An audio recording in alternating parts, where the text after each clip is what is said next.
Hey everybody, so let me tell you about an appointment I had last week.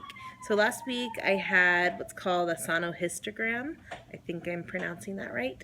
Where basically they put some kind of water solution so that they can get a better view of your uterus and make sure that there's nothing in there causing any issues or anything like that. So they did that, and they did find something. They found a polyp, and basically told me that I needed to get it removed before we do a embryo transfer. They said that we could continue with everything else as far as like the medication and doing the egg retrieval and everything like that, but that sometime between the egg retrieval and the embryo transfer I'd have to get it removed because it could actually prevent an embryo from implanting.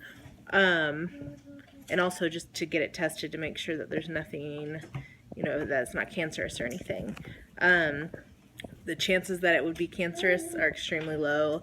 A lot of women have polyps and don't even know it. I had no clue. I have no idea how long I've had this. It's possible that it actually has contributed to our infertility issues. There's no way of knowing for sure, but from like the ultrasound picture, it looks like it's like right in the way. So I'll post a picture. And what's weird too is he said there was only one, but when you look at the picture, it looks like it's like a cluster of 3. You see that he has one marked there, but it looks like a cluster of a couple. I don't know. You guys let me know what you think. So I'm not really sure. Noah's coming to visit. Noah, leave the hat on.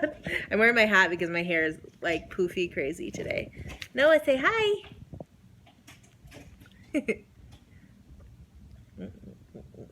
Just got it from nap. He's a good happy boy after nap. So anyways, yeah, I have to schedule that appointment still. What's not fun about it is you actually have to go under anesthesia, and I've never been under anesthesia, and which I have to do for the egg retrieval too. So I was like, oh, nervous about that. But now I'm more nervous about this like removal because there's like actually kind of a recovery time. I mean, it's minimal, like 2 days, 3 days, but still, like, that's not fun to have to add. But I am willing to do it, and who knows, it might help us in the future as well. And of course I want it to be, he's eating paper. Excuse my paper eating child. I want to make sure that it's, of course, not cancerous or anything like that. So what we decided we're going to do at this point is start the meds in just a couple of weeks for the egg retrieval part of the process, which basically I think he said mid-August at our last appointment is when I'd actually start the shots. And then so basically do that, do all the medicine, and then do the egg retrieval, and they'll still do, I think how you pronounce it is ICSI, which is basically when they make the baby right there in the lab, which is amazing. And they actually will freeze it that after, I don't know if it's that day or after it develops to a certain point. I think after a couple days, all the ones that have developed and are healthy and everything like that, they will freeze for us to use at a later time. So then in between that time is when I'm going to do the removal of the polyp, and hopefully that will make everything else go smooth from there as far as when we do the embryo transfer. So yeah, I just wanted to update you guys on that because I know some of you I got to talk to in person, and you already have heard this, but some of you who I've connected with that we only get to really share our stories here on YouTube, so I thought I would update you all. And I know there's lots of women who are considering doing IVF or fertility treatments of some sort, and I know for me, like, I've been doing research the last couple of months, basically on YouTube by watching other women go through it. And so I just want to be able to do that for other couples that are going through this whole thing, so that hopefully maybe I can help them with the whole decision or with the process and everything like that. Let's see, what else can I update you on?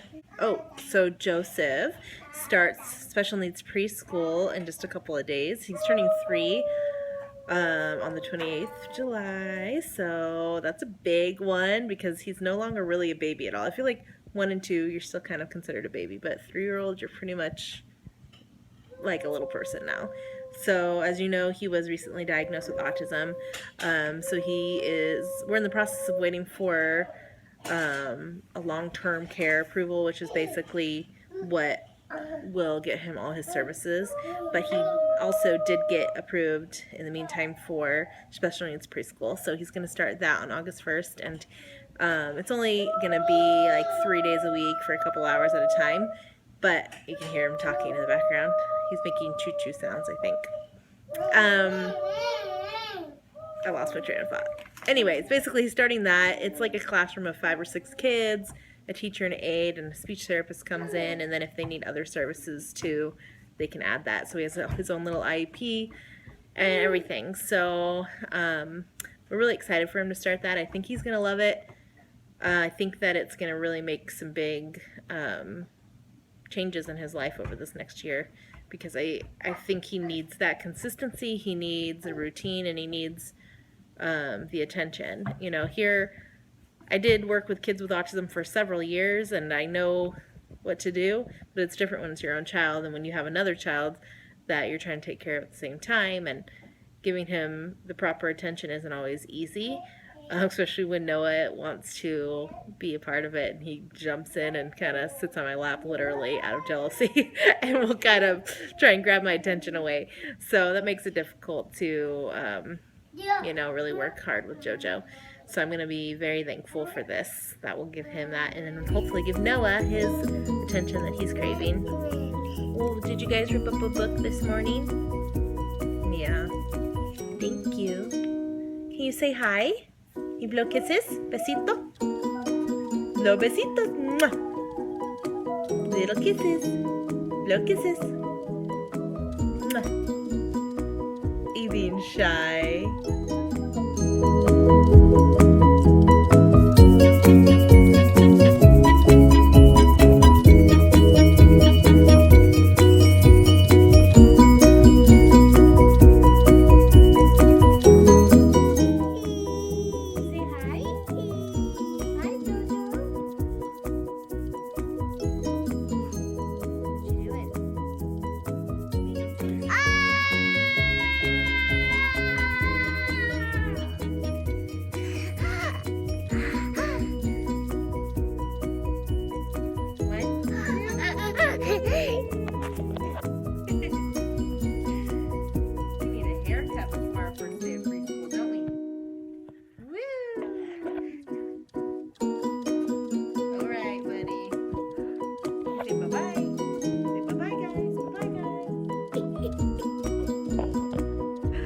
Anyways, alright, that's my update for now. Have an amazing day, you guys.